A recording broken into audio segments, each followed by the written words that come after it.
Greetings, Minecrafters, and welcome to another exciting discussion today. Oh, there's little G. Another Minecraft discussion on all things well-being. Remember that Minecraft is about becoming the boss of your brain, the boss of your thoughts, taking charge of the cabeza so that you can live your best life.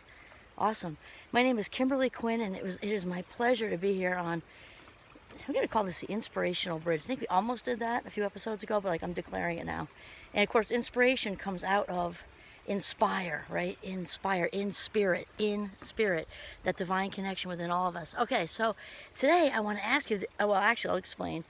In my Minecraft class, when they write in their gratitude journals every single day, occasionally, it's more than occasionally, it's like not every week, but every other week, kind of, sort of, I'll do a prompt that's just like a self-reflection, something that's just short and that just comes from here. They don't have to research or anything. It's just straight from the heart and the head and the heart, in that order.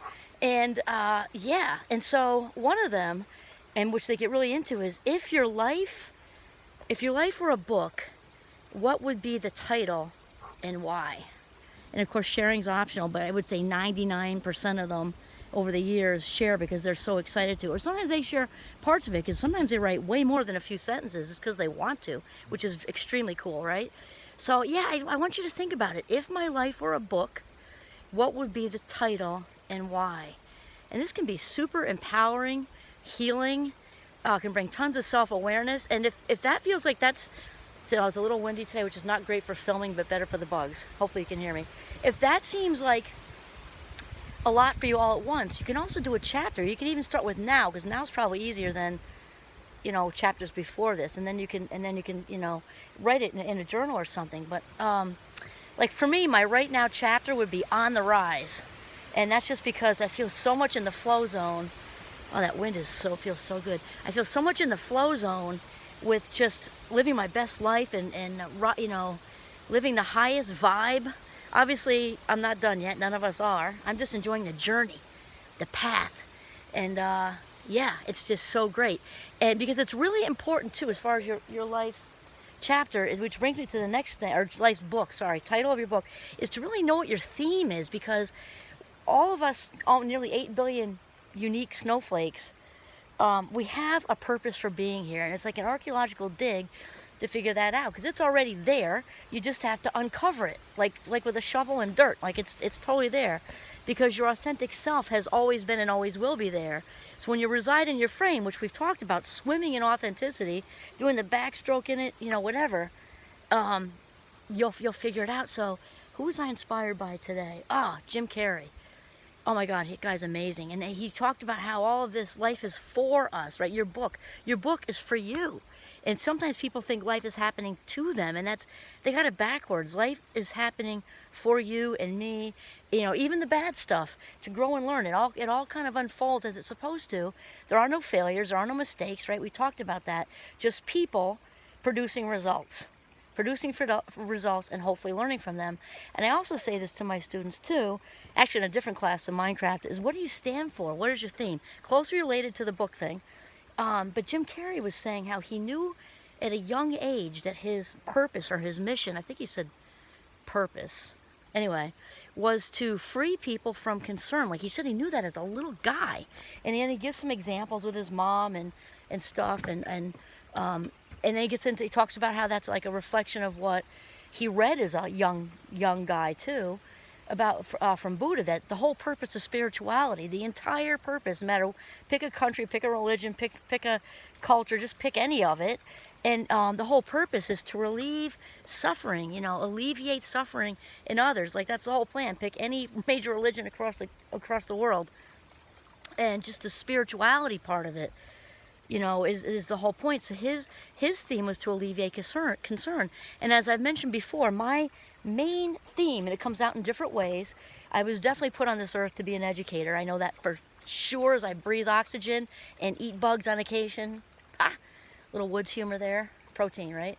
I know for a fact that it's my mission on this earth to channel value, to help people see their own value. Obviously, that's not coming from me. It's coming from that divine connection that just links us all together. Like a chain, or like everything we do, like dominoes. We're all part of that big, universal connection. I'm just like channeling value for people. And obviously a lot of that, you know, I can see that from my, as you know, my backstory, because I very much know what it's like to not feel valuable, worthy, lovable, all of it. And I know what it's like to actually have hateful acts come my way from, you know, family members and things, and that just reinforced it. Like, I know all that. And I'm also free of it now, very, very much free of it. And I've released them and forgiven and done all that stuff. And it's just, now I just know that my main thing here is to mirror people's value. And that comes out in workshops, that comes out in my classroom, that comes out, you know, as a parent, as a friend, as a partner, just all of it. That's just part of my shtick, is to help people see their value, and goes together, and to spread positivity wherever I go as much as possible. Not in a preachy way, no one likes those people. Just by being, just like by being you. You just be you, because if you're truly being you, you're gonna spread all that authenticity without even trying, and that's what it's like. I also love humor.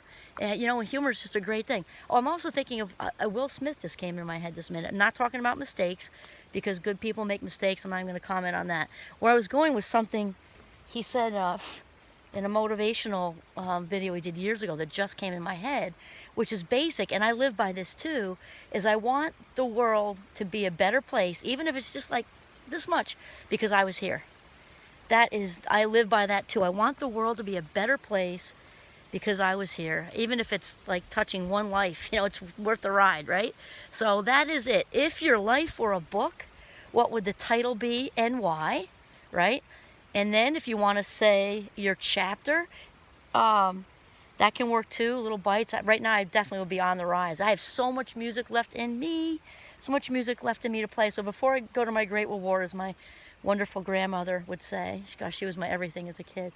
She before I go to my great reward, I got a lot of music in me. I got a lot of notes to play, and you want to play all your music. And for me, Oprah actually says this too, and I did not, you know, she's my dear friend. I did not even plan to say this, but she talks about that too. For herself, she is not done until that last note is sung. You know, as long as she's got music in her, she's still kicking, and I feel the same way. Awesome. Okay. If your life were a book, what would the title be and why? This is Kimberly Quinn signing off from the beautiful, windy, northern Vermont with a little G in the woods. Have a mindful day.